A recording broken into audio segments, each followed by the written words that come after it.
Next chapter है chapter number 11। Topic आपका क्षेत्रफलन, area under curve. देखो इस चैप्टर में से 6 नंबर का क्वेश्चन आपका बनता है। 2 क्वेश्चन आएंगे 3 + 3 करके, और ये 100% बनते हैं। तो हमें इस चैप्टर को करने से पहले कुछ इसकी बेसिक चीज़ें हैं जो हमें ध्यान करनी है। सबसे पहले हम टॉपिक कर रहे हैं एक वक्र पर आधारित क्षेत्रफल ज्ञात करने के लिए, जिसमें एक वक्र हो। कैसे पता चलता है कि ये एक वक्र है या 2 वक्र हैं? ऐसे समीकरण जो कर्व वो आपको देगा, उस कर्व में सिर्फ एक ही समीकरण में x और y हो। अगर एक ही समीकरण में x और y दोनों मौजूद होंगे तो इसका मतलब वो आपका सिंगल कर्व है। अगर दोनों समीकरणों में आपके x और y मौजूद हैं तो वो डबल कर्व पर आधारित होगा। उसका फार्मूला आपका अलग से बनेगा। तो इसमें आपका फर्स्ट सूत्र है x अक्ष के सापेक्ष क्षेत्रफल ज्ञात करने का फार्मूला a से b y dx, और y अक्ष के सापेक्ष क्षेत्रफल होगा a से b x dy। ये 2 सूत्र आपने याद करने हैं। उसके बाद कुछ इसके महत्वपूर्ण बिंदु हैं। वे क्वेश्चन सॉल्व करने के लिए हमें क्या क्या करना पड़ता है वो बातें आपने देखनी। यदि x की घात सम हो तो वक्र y अक्ष के प्रति सममित होगा। जैसे x² = 4ay है तो इसकी आकृति आपने ऐसे बनानी है। ये y अक्ष की तरफ चला गया, ये वाला बिंदु इसका शीर्ष बिंदु होगा और ये इसकी नाभि होगी। इसे हम क्या कहेंगे? नाभि के निर्देशांक 0 से a। तो ये बात आपने ध्यान रखी। उसके बाद पॉइंट नंबर 2 है इसमें, यदि y की घात सम हो तो वक्र x अक्ष के प्रति सममित होता है। इसका चित्र ये बनेगा इस क्रम में। ये वाला बिंदु इसका नाभि बनेगा, नाभि के निर्देशांक a, 0, और ये जो लाइन है आपकी ये है नाभि लंब। इस खड़ी लाइन को क्या कहते हैं हम? नाभि लंब। उसके बाद पॉइंट नंबर 3 में, यदि संख्या x² + y² = a² के रूप में हो तो इसे हम कहते हैं सर्किल का मानक समीकरण, वृत्त का मानक समीकरण, जिसकी आकृति ऐसे बनेगी। यहाँ से लेके यहाँ तक की दूरी इसकी त्रिज्या है, ये इसके केंद्र के निर्देशांक हैं, त्रिज्या a, केंद्र के निर्देशांक 0, 0। उसके बाद पॉइंट नंबर 4 में, यह दीर्घवृत्त का समीकरण x² / a² + y² / b² = 1। इसमें आपके 2 केस चलते हैं। यदि a बड़ा है b से तो इसकी आकृति को आप ऐसे बनाओगे, जस्ट लाइक एग, और जब a छोटा है b से तो इसकी आकृति ऐसे बनेगी। ये आपको ध्यान रखना पड़ेगा क्योंकि सबसे पहले क्वेश्चन को सॉल्व करते हुए चित्र बनाया जाता है। क्योंकि चित्र से ही सूत्र का पता चलता है, चित्र से ही लिमिट आते हैं, चित्र से ये पता चलता है कि कितने भाग से हमने उसे गुणा करनी है, कितनी 2 से 3 से 4 से गुणा करोगे या 1 से गुणा होगी, चित्र से पता चलता है। उसके बाद रेखा y = mx ये मूल बिंदु से गुजरती है।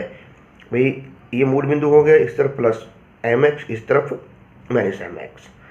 उसके बाद आपकी 3 रेखाएं और बची, ax + by + c = 0, x/a + y/b = 1 और y = mx + c। ये 3 रेखाएं हैं। इन 3 रेखाओं की स्थिति का पता लगाने के लिए कि ये रेखा कहाँ से गुजर रही है, x अक्ष के ऊपर से जा रही है, नीचे से जा रही है, कोने से दाएं बाएं कहाँ से निकल रही है, तो उसके लिए x 0 रखो, y 0 रखो, जो समीकरण उसने आपको दे रखा है, मान ज्ञात करो, बिंदु ज्ञात करो, और इन बिंदुओं को आपस में मिलाओ। मिलाते ही रेखा आपकी वहां से निकल जाएगी, और ये बनाना बहुत जरूरी है। इसके पॉइंट नंबर 7 में, रेखा x = c ये y अक्ष के समानांतर होगी। x = c ऐसे प्लस c और x = -c। उसके पॉइंट नंबर 8 में, रेखा y = c x अक्ष के समानांतर होगी। ये x अक्ष के समानांतर y = +c और y = -c। जैसे आपके पास सपोज करो y = 2 होगा तो 2 इस तरफ आएगा। अगर y = -2 होगा तो ये -2 नीचे बनेगा। ये बात आपने याद रखनी है। तो ये इनके बेसिक रूल्स थे हिंदी मीडियम के लिए। क्वेश्चन को सॉल्व करने का वर्किंग रूल क्या था? सर्वप्रथम आप चित्र बनाओ। चित्र बनाने में जो पीछे 7 बिंदु आपके बताया गया वो आपकी हेल्प करेंगे। फिर आप बिंदु ज्ञात करो। ये जो बिंदु है ये बनेगी आपके लिमिट ऑफ इंटीग्रल। उसके बाद सूत्र का प्रयोग कर समाकलन करें। सूत्र का प्रयोग कैसे होगा भाई? सूत्र अगर आप x अक्ष पर काम कर रहे हो तो a से b y dx, पीछे जो आएगा जैसे dx है dy है, इसका मतलब आपका वो अक्ष काम कर रहा है। ये बात क्लियर होगी। बिंदु कैसे ज्ञात करते हैं? बिंदु ज्ञात करने के लिए x बराबर 0 रख लो, y बराबर 0 रख लो। अगर आपको अक्ष नहीं दे रखा है, सिर्फ बिंदु दिए हैं, तो बिंदुओं के अनुसार भी हम अक्ष को चुनते हैं। जैसे सपोज करो कीमत y की दे रखी हो, y बराबर 2 दे दिया, y बराबर 4 दे दिया, इसका मतलब आपके y के मान हैं 2 से 4 हो गए y। अगर ये 2 से 4 है तो आपने y अक्ष पर जाना है। आप फार्मूला लगाओगे a से b x dy। उसके बाद नॉर्मल कैलकुलेशन है। और for English medium students, area of single curve, area along x axis, ये फार्मूला आपका a से b y dx, area along y axis a से b x dy। कुछ इंपॉर्टेंट पॉइंट्स हैं। जैसे फर्स्ट पॉइंट है, if power of x is even then curve is symmetric about y axis. आपने simply याद रखना, दैट इज x के equal to 4ay, तो इसकी पिक्चर ये बन रही है। देखो ये आकृति गई इसकी ऊपर की तरफ, ये आपके एक्सिस हैं, ये वाला पॉइंट O 0 0, ये इसका वर्टेक्स है, ये इसकी फोकस S 0, फोकस है, और ये वाली जो लाइन आ रही है इसे हम बोलते हैं लेटस रेक्टम। उसका इसका point number 2, if power of y is even then curve is symmetric about x axis, यानी कि y square equal to 4ax हो तो इसकी पिक्चर्स इस पैटर्न पे बनेगी। S को फिर से फोकस करेंगे और ये वाली लाइन लेटस रेक्टम बनेगी। इसका नेक्स्ट पॉइंट है, x square plus y square equal to a square है, तो इसकी पिक्चर ऐसे बनेगी, सर्कल। इसमें सेंटर 0 0 है और आपका जो रेडियस है यह है a,0। Point number 4, x square upon a square plus y square upon b square equal to 1, इसे कहते हैं हम इलिप्स। क्या बोलेंगे हम? General equation of ellipse. इसमें केस 1 है, यदि a ग्रेटर देन b है तो पिक्चर ऐसे बनाओ। ये सारे के सारे इसके वर्टेक्स हैं जिनके coordinate x equal to 0 y equal to 0 से आप फाइंड कर सकते हो। और अगर a लेस देन b है तो इसकी आकृति y एक्सिस के प्रति बनेगी। उसके बाद line y equal to mx passes through origins, origin से पास होगी y इक्वल टू mx, एक तरफ प्लस दूसरी तरफ माइनस का। उसके बाद पॉइंट नंबर 6 में आपके पास लाइन है y equal to mx plus c, ax plus by plus c upon में equal to 0, x upon a plus y upon b equal to 1। अभी 3 लाइन है, इन तीनों लाइन की पोजीशन का पता लगाने के लिए put x0 y0, find points and join this points. In point को आप ज्वाइन कर सकते हो। तो ये बातें आप याद रखना। If y equal to c हो then line is parallel to x axis. भाई ये आपके एक्सिस हो गए, ये पैरेलल होगी x एक्सिस के, प्लस c ऊपर और माइनस c डैश की तरफ। उसके बाद point number 8, line x equal to c is parallel to y axis, तो इसकी पिक्चर बनेगी ये x प्लस सी के लिए, x माइनस सी के लिए। और क्वेश्चन को सॉल्व करने का वर्किंग रूल है मेक फिगर्स। आपने जो फिगर बनानी है इन 8 पॉइंट्स को देखते हुए फिगर बनाओ, लिमिट्स फाइंड करो। लिमिट फाइंड करने के लिए या तो लिमिट गिवन होंगे, भाई पॉइंट नंबर 2 लिखा है ना, फाइंड लिमिट्स। कैसे फाइंड करोगे? या तो एक पॉइंट आपको गिवन होगा, अगर पॉइंट गिवन नहीं है तो x एक्सिस पर एक्सिस को सिलेक्ट करो, उस एक्सिस के अकॉर्डिंग आप पॉइंट्स को निकाल लो। जैसे x एक्सिस पर कहें तो x एक्सिस पर y को 0 रखो, गिवन कर में y 0 रख दो, वहाँ से आपके लिमिट निकलेंगे और बाई फार्मूला इंटीग्रेट आप कर सकते हो। तो ये कुछ आपके बेसिक रूल्स हैं जो आपको पढ़ने ही पड़ेंगे। 6 नंबर का यहाँ से क्वेश्चन आपका ये बनता है। तो इसके बेस पर क्वेश्चन स्टार्ट कर रहे हैं। एक्सरसाइज 11.1 का क्वेश्चन नंबर 1, जिसमें आपका कर्व है y square equal to 4ax। It means देखो power of y is even. तो पहली लाइन तो आपकी ये होगी। दूसरा ये कह रहा है कि नाभिलंब से घिरे क्षेत्र का क्षेत्रफल ज्ञात करो, यानी कि लेटेस्ट रेक्टम। भाई ये आप पता लगाओगे सर्वप्रथम फर्स्टली कि ये सिंगल कर्व है या डबल कर्व। देखो इसमें एक ही कर्व है आपके पास, दूसरा नाभिलंब है। नाभिलंब मतलब एक जनरल लाइन है, और जिसमें सिर्फ और सिर्फ x आएगा या y आएगा। तो सिंगल कर्व हो गया। सिंगल कर्व का हमने फार्मूला लगाना है। भाई y की पावर इवन है, आपको ये बताएगा कर्व कहाँ जाएगा, x अक्ष पर। ये इसका वर्टेक्स हो गया, x y x dash y dash, और ये होती है इसकी नाभि जिसे हम फोकस कहते हैं, और ये हो गया इस पर नाभिलंब, लेटस रेक्टम, इसे कहते हैं हम नाभिलंब। हम कह रहा है इनसे घिरा। देखो ये कर्व का हिस्सा, इन दोनों का अंदर वाला पार्ट लेते हैं, इंटीरियर पार्ट। तो आपने इस हिस्से पे छेद करनी, क्योंकि देखो यहां से लेके जितना हिस्सा ऊपर जा रहा है उतना हिस्सा नीचे आ रहा है। तो इसलिए हमने क्या करना है, क्योंकि एक्सिस उसने हमें यहां नहीं दिया। अगर ऊपर नीचे दोनों तरफ पार्ट सेम आ रहे हैं तो हम 2 से मल्टीप्लाई करेंगे, एक तो। दूसरा हमें इसके लिमिट फाइंड करने पड़ेंगे।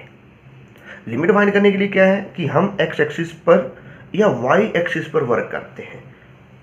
अब एक्सिस के अकॉर्डिंग हमें लिमिट निकालना है। आप देखो ये जो पिक्चर बन रही है आपकी, पिक्चर की जो शेड है वो एक्स एक्सिस की ओर है, यानी कि यहाँ से लेके यहाँ तक आपका ये लिमिट बन गया। यहाँ से 0 एक्स एक्सिस है तो हम एक्स के पॉइंट लेंगे, 0 से ए, ये आपकी लिमिट बने। आपने लिखा area of shaded region, Hindi वाले लिखेंगे हिंदी मीडियम में छायांकित भाग का क्षेत्रफल। क्या फार्मूला बना, ए से बी वाई डी एक्स। क्यों, क्योंकि आप एक्स एक्सिस पर गए, जबकि एक्सिस इस क्वेश्चन में गिवन नहीं था। एक्सिस आपने कुछ सेलेक्ट करा, किसके अकॉर्डिंग सेलेक्ट करा, इस पॉइंट के अकॉर्डिंग आपने एक्सिस को सेलेक्ट करा। 0 से ए, क्योंकि x की वैल्यू थी तो एक्सिस आपका बन गया। क्योंकि ऊपर नीचे दोनों तरफ मल्टीप्लाई हो रहा है इसलिए हमने 2 से, ऊपर नीचे दोनों तरफ है ये पिक्चर्स, तो हम 2 से मल्टीप्लाई करेंगे। और ये जो y की वैल्यू है ये आपने कर्व से निकालनी है। यहाँ से y कितना बना, √4ax, 4 का √2 हो गया, ये √a, 0 से a √x dx।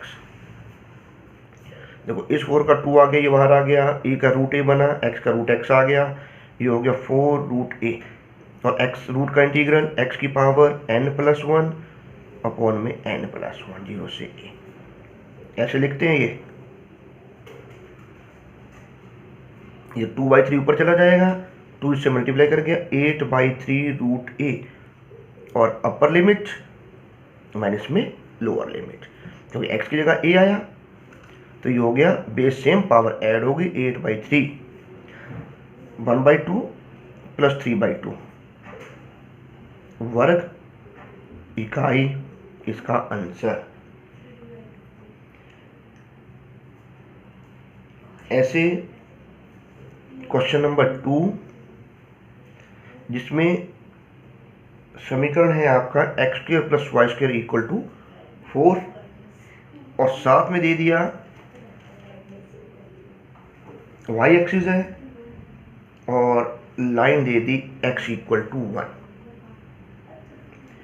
इनसे घिरे क्षेत्र का हमने क्षेत्रफल ज्ञात करना है, इनके बीच का एरिया फाइंड करना है।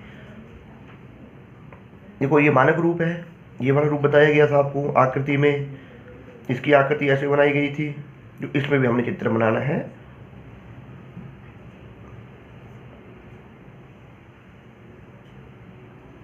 ये बन गया, ये x y x dash y dash, centre इसका 0 0 है क्योंकि मानक रूप में है, और ये ए स्क्वायर 4 को लिखेंगे 2 का स्क्वायर, तो ये 2,0 हो गया। तो एक के केंद्र के निर्देशांक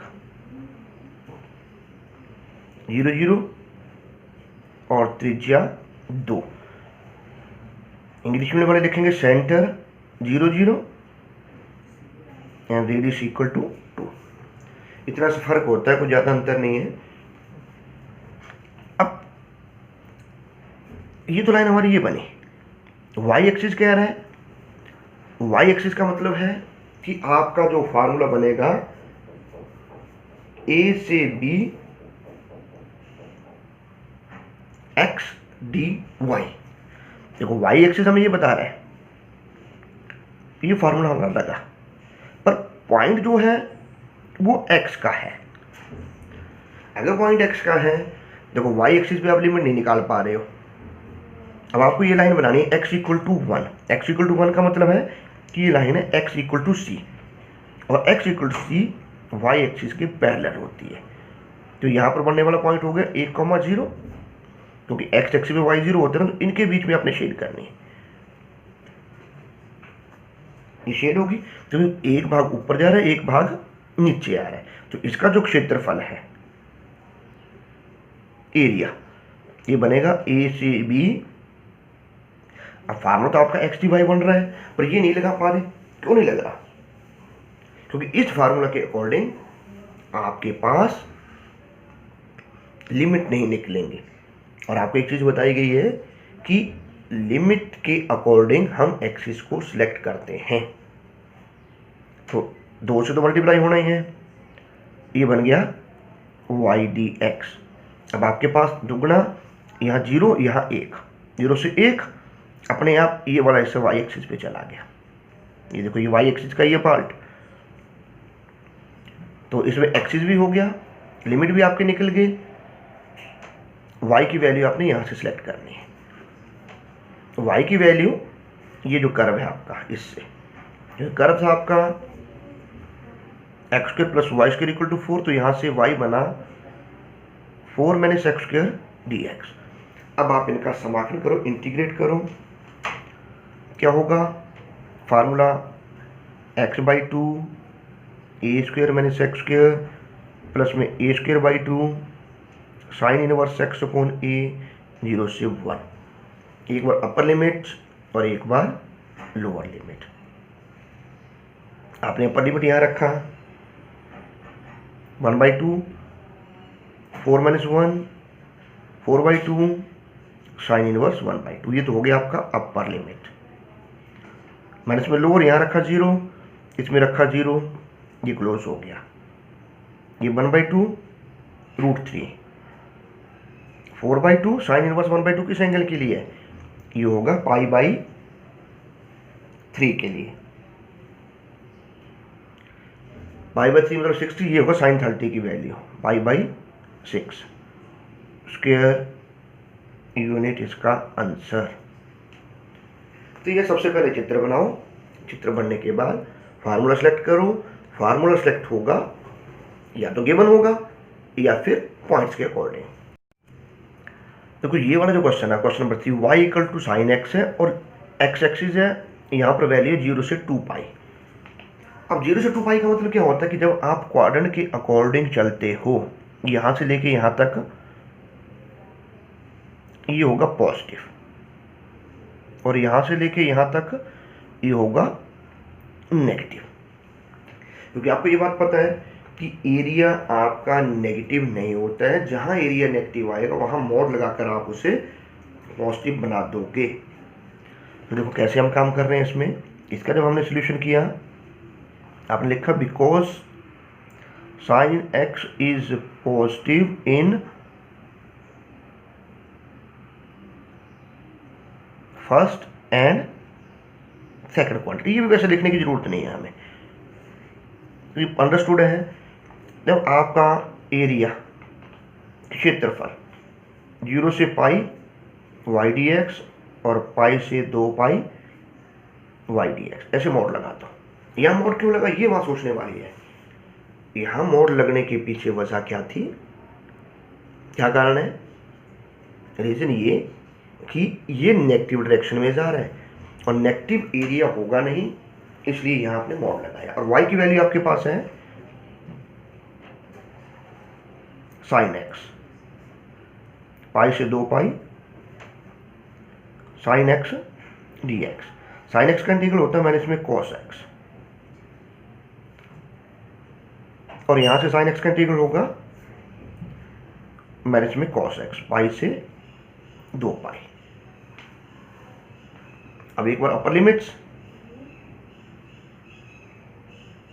cos pi E minus already है तो ये माइनस माइनस प्लस हो गए, ये बन गया कॉस 0। ये मॉड में माइनस में कॉस 2 पाई, माइनस बीच में आता है तो माइनस माइनस प्लस हो गए कॉस पाई।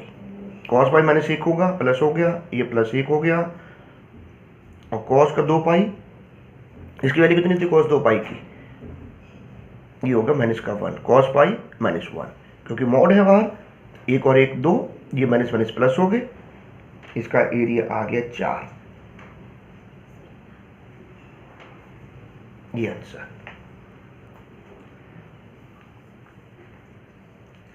ऐसे क्वेश्चन नंबर 4 है, कर्व है आपका 2 रूट एक्स, लाइन है x इक्वल टू 0 और लाइन है x इक्वल टू 1। इनका एरिया हमें निकालना है। अब ये देखो भी, जब इनका एरिया निकलेगा, इनका एरिया कैसे निकलेगा, इनका एरिया निकालने के लिए सबसे पहले आपको इसका कर्व बनाना पड़ेगा, क्योंकि कर्व रूट में हमने नहीं देखा। आपने x की पावर इवन देखी, y की पावर इवन देखी, रूट में नहीं देखा कुछ भी। तो आप क्या करोगे, सर्वप्रथम इस रूट को हटाओ, हट गया root, y square equal to 4x हो गया ना, 2 का स्क्वायर 4, रूट से रूट हट गया। इसका मतलब क्या बना, ये आपका ऐसे आएगा 0 x y x dash y dash.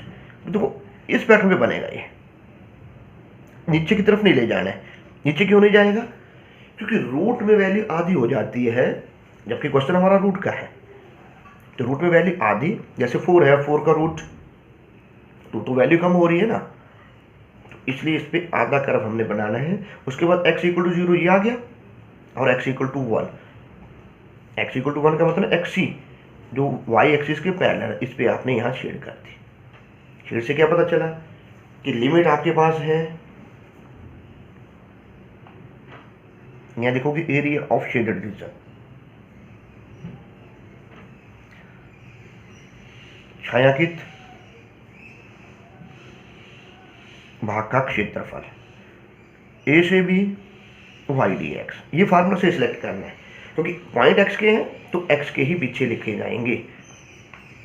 0 से 1, y की वैल्यू आपके पास है 2 रूट एक्स डी एक्स, इसका इंटीग्रल कर दो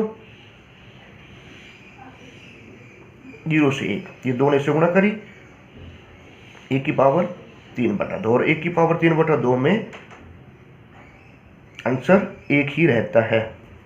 ये आपका आंसर आ गया।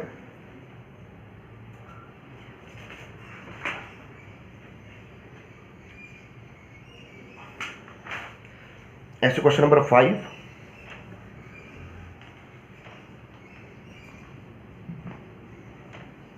जिसमें है term y equal to mod x equal to -3 and x equal to 1 and x axis, ये 3 चीजें हैं। तो देखो आपको ये पता है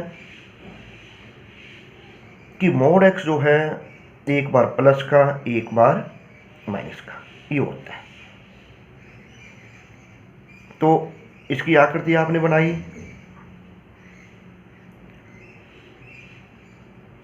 ये तो मॉड x हो गया प्लस वाला, ये हो गया माइनस वाला। y इक्वल टू mx लिखा था ना हमने, ये वाली लाइन लिखी गई थी जो मूल बिंदु से पास होती है। अब x equal to -3, x equal to c है ना ये, तो -1 2 3, ये माइनस का 3 आ गया, और ये x इक्वल टू 1 हो गया। यहाँ शेड करो, इस पे शेड करो। अब लिमिट आपके यहाँ से लेके यहाँ तक और यहाँ से लेके यहाँ तक बन गए। तो क्षेत्रफल जो आया -3 से 0 y dx और +0 से 1 y dx, क्योंकि ये नेगेटिव डायरेक्शन में इसलिए इसके साथ आ गया मॉड। -3 से 0 y की वैल्यू नेगेटिव डायरेक्शन में है, कितना था y का वैल्यू नेगेटिव डायरेक्शन में, माइनस में x।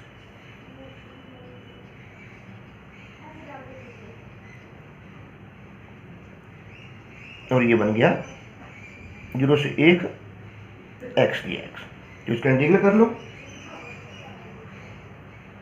x का इंटीग्रल हो गया -x² -2 -3 से 0, और इसका हो गया x² 0 से 1। तो 1/2 0 हो गया, यहाँ पर रखा तो ये बन जाएगा 9/2 प्लस में 1/2।